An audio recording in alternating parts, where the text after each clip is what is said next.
du 17-19. La semaine dernière, le conseil municipal de Nantes a adopté le plan de handisport et sport adapté 2015-2018 afin de rendre le sport accessible à tous. 19 clubs sont engagés et pour nous en parler, nous sommes en compagnie de Corinne Vermeil, présidente de Porterie Handball. Bonsoir. Bonsoir. Bienvenue, merci d'avoir répondu à l'invitation de Sun. Et nous sommes aussi en compagnie de Jean-Jacques Moreau, conseiller municipal de la ville de Nantes, délégué au sport et au suivi handisport. Bonsoir. Bonsoir. Alors pour débuter, une petite question, en quoi consiste ce plan handisport et sport adapté ? Je pense que je peux répondre. Ce plan, donc, il a pour but donc de permettre d'abord de faire découvrir et d'encadrer et en même temps d'accompagner les structures qui sont investies dans ce domaine. Alors, quelle est la différence entre handisport et sport adapté ?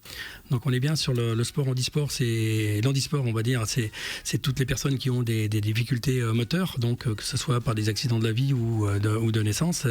Le sport adapté, c'est, on va dire, les personnes qui ont des problèmes psychologiques, et donc qui ont des problèmes de motricité dus à cet handicap moteur et psychologique, je veux dire.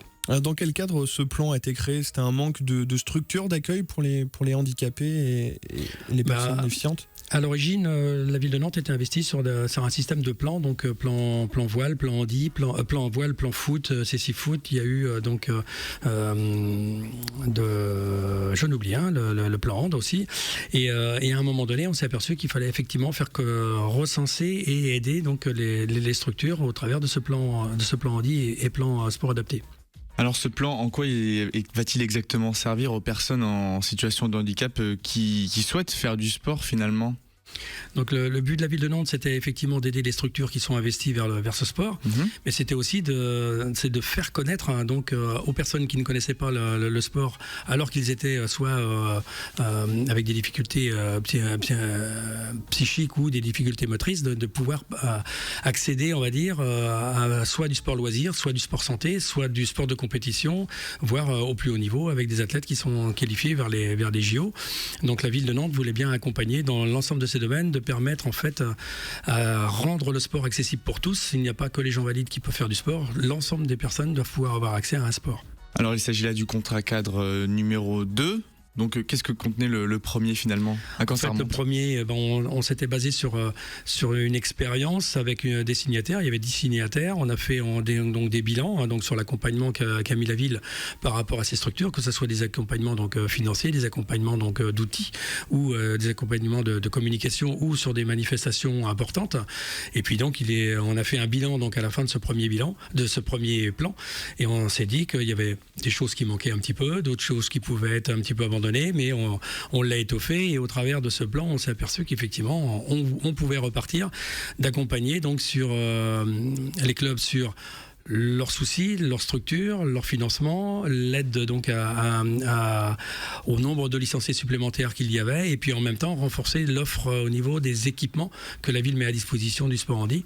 Donc dans un deuxième temps aussi, sur ce deuxième plan, il y a aussi la structuration de gros équipements qui vont être rénovés. Alors un deuxième plan donc qui est finalement à vocation de renforcement en somme, c'est ça ? On est à vocation de renforcement suite à un bilan. Alors le bilan, il a été fait aussi avec les clubs, puisqu'on a eu plusieurs réunions de concertation donc au début de l'année, donc 2015, pour arriver à ce deuxième plan qui a été voté donc effectivement au conseil municipal de juin 2015 et qui a été signé avec les clubs. Donc après, il fallait trouver une date pour que ça soit fait en bonne et due forme avec les clubs, mais statutairement, on va dire que le plan elle était déjà reconduit malgré la signature non encore officielle, mais l'aide des clubs dès la rentrée de septembre était bien prévue dans ce nouveau plan. Alors il a été mis en place notamment avec l'aide du Conseil nantais de l'accessibilité universelle, le CNAU.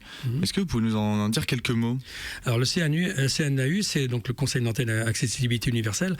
C'est la ville de Nantes a créé plusieurs conseils, un conseil des jeunes, un conseil des habitants, le conseil de l'accessibilité universelle. Il a pour but effectivement de faire prendre conscience à l'ensemble des politique, on pourrait le dire comme ça, des problèmes que peuvent avoir les gens au quotidien. Et ce conseil nantais n'est pas que des personnes en situation de handicap, c'est aussi des volontaires qui viennent y travailler.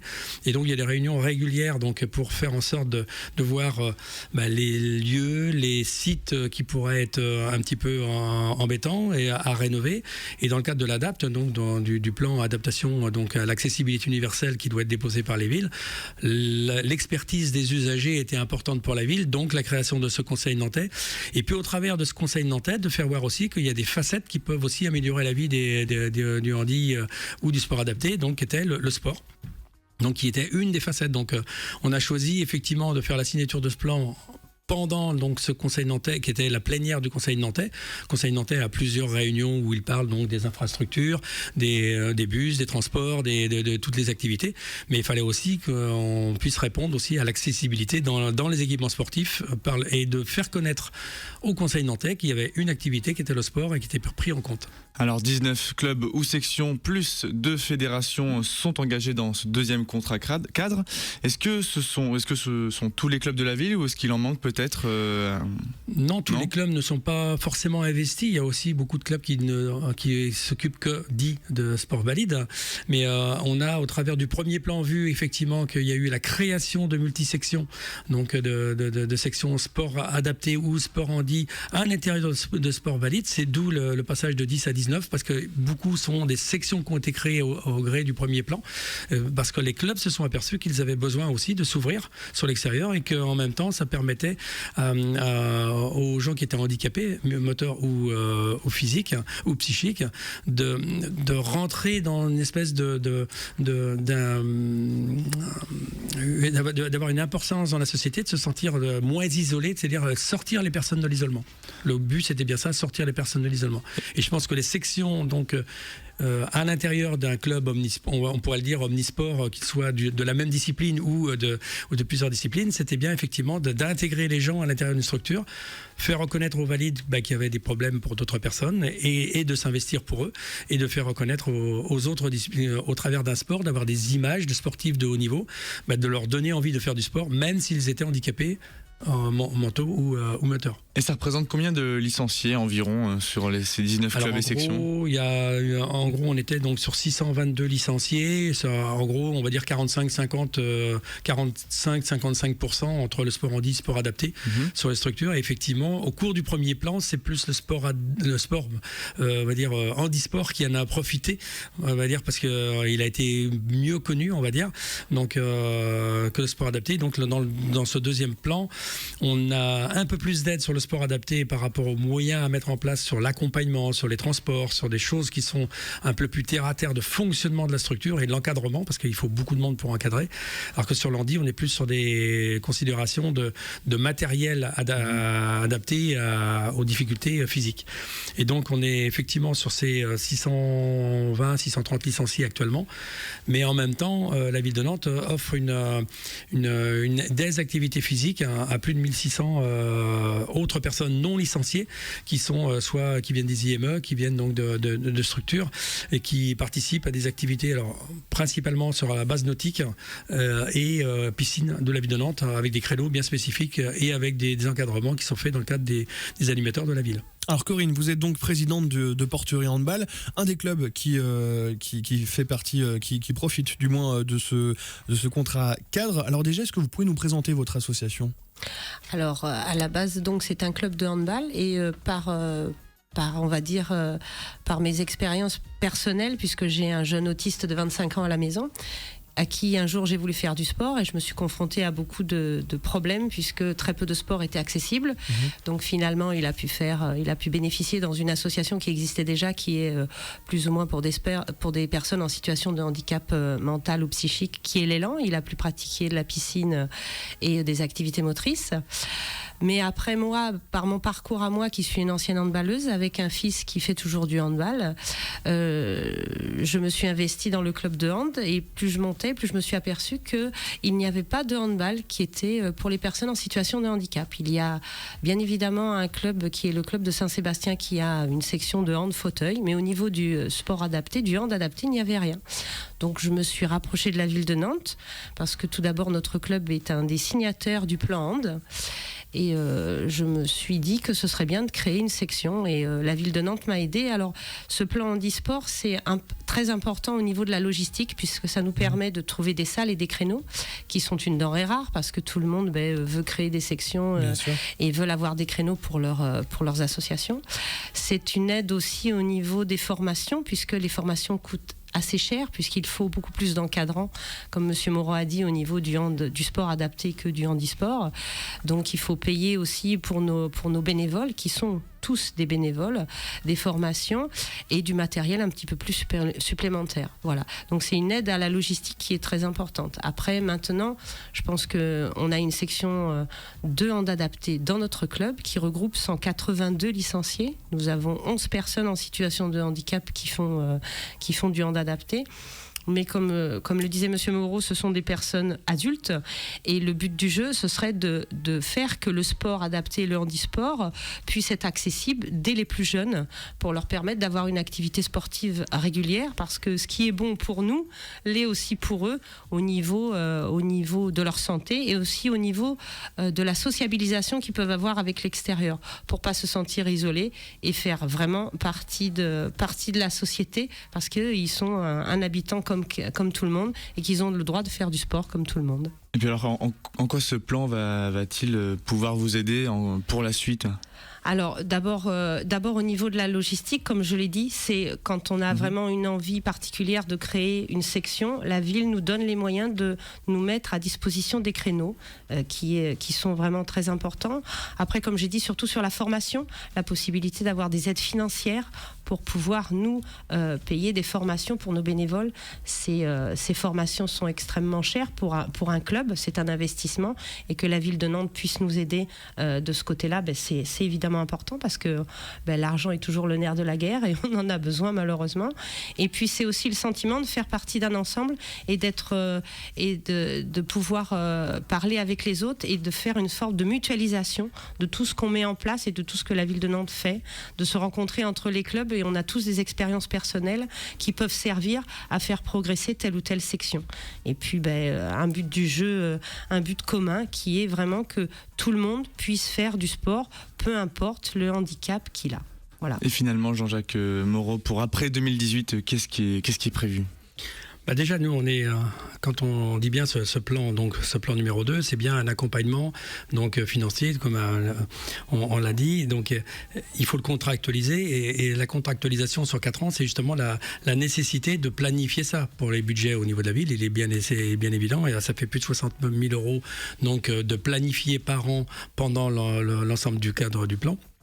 Permet aux structures effectivement de voir dans le temps, dans ce contrat, cette année j'ai besoin de ça, l'année prochaine j'ai besoin de ça, mais je sais que je peux l'obtenir. C'est pas comme si on dépose des dossiers, est-ce qu'on va être reçu, est-ce qu'on va pas être reçu.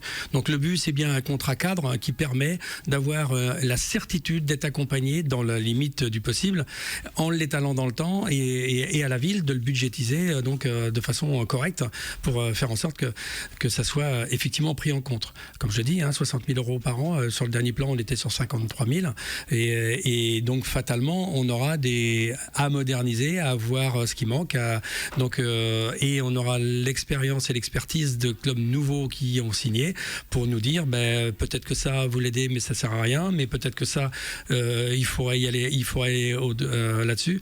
Je prends l'exemple du sport adapté, où dans le premier plan, on s'est aperçu que on aidait l'accompagnement sur les compétitions dans le cadre de la subvention commune des clubs qui sont adhérents à l'OMS, pour les gens qui faisaient de la compétition. Le sport adapté ne fait pas forcément de compétition, ils font aussi beaucoup de loisirs et de santé, mais de temps en temps font un déplacement vers une activité, vers une autre ville, ils ont des liens, je pense à des structures qui allaient sur l'Orient dans le cas de rencontres, on va dire, mais qui n'étaient pas des compétitions officielles. Et il n'y avait rien pour répondre à ce souci de développement, de déplacement. Donc ça, c'est bien pris en compte dans le plan du plan, avec des sommes forfaitaires de 500 € par an, de façon à accompagner. La structure sait qu'elle peut organiser un déplacement avec des personnes, même si c'est pas, on va dire, un championnat à caractère officiel, qui permettent à des personnes effectivement d'avoir à un moment ou à un autre une rencontre, un déplacement avec d'autres, pour effectivement s'ouvrir vers le monde, s'ouvrir vers la vie. Donc c'est vrai que pour le moment, on n'est pas sur la réflexion du plan 3, on est plus sur la mise en adéquation donc des équipements qui vont nous permettre d'étoffer cette offre, parce qu'effectivement, comme on l'a dit tout à l'heure, quand on offre des créneaux supplémentaires, les autres clubs disent attendez, c'est combien de créneaux vous allez me supprimer pour? Donc il faut bien qu'on arrive à répartir tout ça, que ça soit correct, que ça soit légitime, et puis de faire en sorte que les salles soient accessibles. Et si elles sont accessibles pour le monde du handicap, elles sont fatalement accessibles aussi à n'importe commun des mortels, on va dire comme ça, qui a besoin d'aller dans une salle, qui passagèrement va être blessé, va arriver dans un fauteuil, il veut quand même accompagner ses copains, si la salle elle est adaptée, il pourra continuer à suivre ses amis alors qu'il ne pourrait pas le faire. C'est tout l'enjeu des commissions de sécurité, d'adaptabilité, de l'accessibilité, de tout ce qui est intéressant pour le monde du handicap, l'est aussi pour les valides, parce qu'à un moment ou un autre, ils peuvent se retrouver aussi dans ces conditions-là. Merci beaucoup Jean-Jacques Moreau et Corinne Vermeil d'être passés par nos studios. Je rappelle que vous êtes respectivement conseiller municipal de la ville de Nantes, délégué au sport et au suivi handisport, et présidente du club Porterie Handball. Pour retrouver cet entretien, c'est tout simple, rendez-vous dès maintenant sur le site de Sun.